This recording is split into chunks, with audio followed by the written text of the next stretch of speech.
listen. So you could see why. Whose year ended worse, the Bills or the Chiefs? Yeah, I mean, I've never been to a Super Bowl and lost, so I don't know what that feels like. This is unbelievable. And I know what it's like to lose like 40, what was it, 40? I know they got those. Here's what I know. I know that in the fourth quarter. So, here's what I know. But it was Soaked. We still playing. Oh, they really? Oh, they just scored? Doesn't matter. Mahomes throwing, taking snaps. There's green confetti on him. Hi!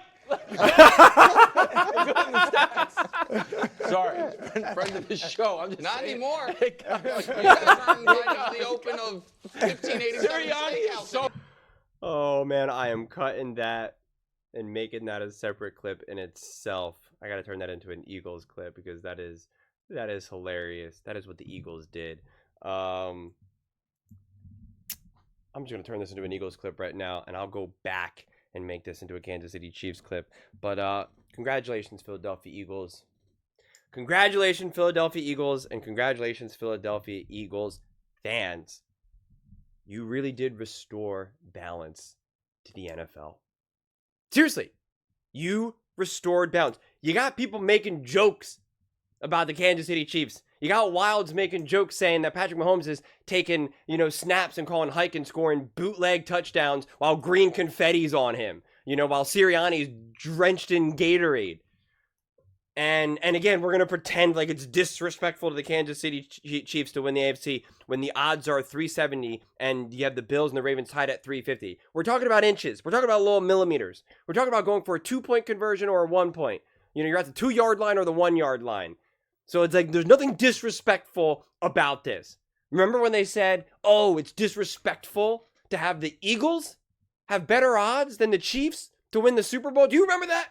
Do you remember that? And I had a whole reaction about it. And I said, will we stop with this nonsense outrage? It's just basic math. And it also turned into a fact where the Philadelphia Eagles absolutely, positively dominated. We know that. We know that. But this was so important. The Eagles Super Bowl win truly saved the NFL. I'm really not exaggerating. And I know Kansas City Chiefs fans don't feel that way, but I know a lot of fans feel that way. And I know a lot of fans beyond just Eagles fans feel that way. I know I talked to them in the comments section. I made a video about it when it first happened when Rich Eisen kind of talked about it. Or no, was it Rich Eisen? I forget. Where we were all having just like nonsense conversations about the Chiefs. Nothing that was ever rooted in reality. I mean, think about it. No one was giving the Eagles a chance and then they dominated in the Super Bowl. We weren't having real conversations about football. It was just like, well, it's the Chiefs, it's the Chiefs, it's the Chiefs. And the Chiefs are a great team. The Chiefs are a great team. The Chiefs aren't a trash team. The Eagles beat a great team. The Eagles dominated a great team. The Eagles dominated a great quarterback and a great coach. That's why I made that song, They're Sacrificing Goats. Make no mistake about it.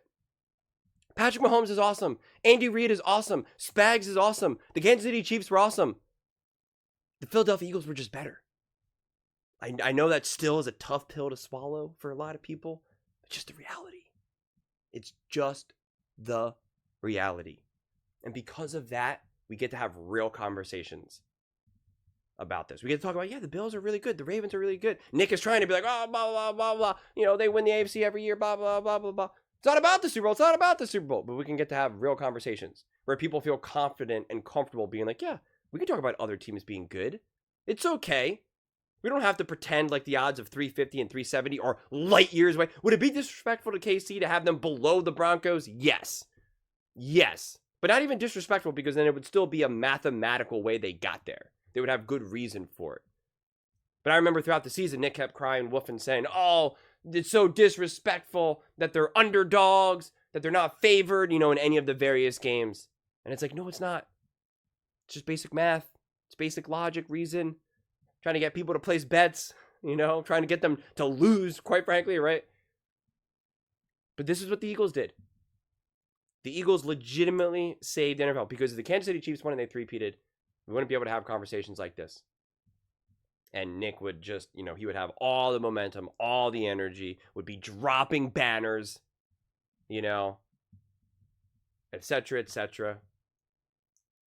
And the Eagles stopped that after the first snap. I mean, seriously.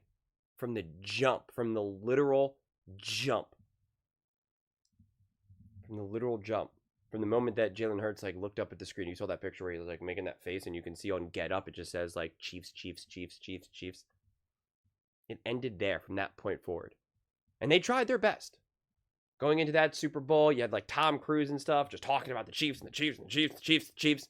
When the Eagles were dominating, well, it was 24-0. Again, I don't even remember how it unfolded exactly anymore because it was so ridiculous. At halftime, they're like, well, this is what the Chiefs need to do to come back. And then the score was like 34-6. And you got someone on the defense with the Kansas City Chiefs talking to Spags, being like, Tom Brady came back. We can do it too. You didn't do it. You didn't do it.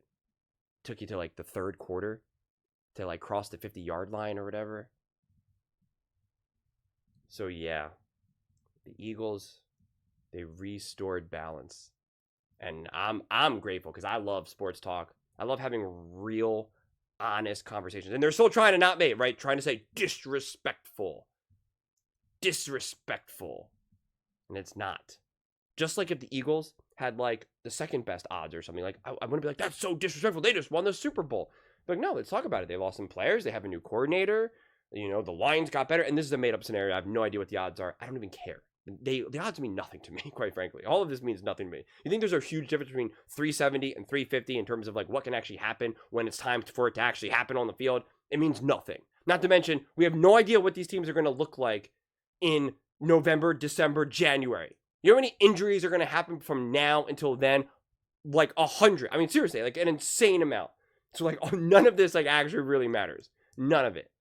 But there's always justification. Especially when you're talking about Vegas odds because it's math. It's one thing if you have if they polled all the people in the media and the fans, then I could understand. But like this is just basic math. It really is. It's just basic math. So if the Eagles technically only had like the second best odds to repeat in the Super Bowl, the third best odds to win the NFC, you know, whatever it really may be, it's like, okay, well, let's take a look and see why they think that. It wouldn't be disrespectful. It would be just a numbers game. What are the odds of them going back to the Super Bowl? What are the odds of going to back-to-back Super Bowls? What are the odds of them being able to, you know, like, it would just make mathematical sense. It wouldn't be, this is so disrespectful. Now, it would be disrespectful to have, again, people in the media just be like, oh, they have no chance, or nah, last year was lucky, etc., etc. But it's not disrespectful to believe that the Bills can beat the Chiefs, that the Ravens can beat the Chiefs, that the Bengals are going to be significantly better. Because then he's making fun of the Bengals for being up there, and it's like, they're plus 900 compared to the Chiefs, who are 370. I mean, like, now that's light years. If the Chiefs were 900 and the Bills and the Ravens were 350, yeah, then we could talk. Then I would really be like, I don't really know what's going on here.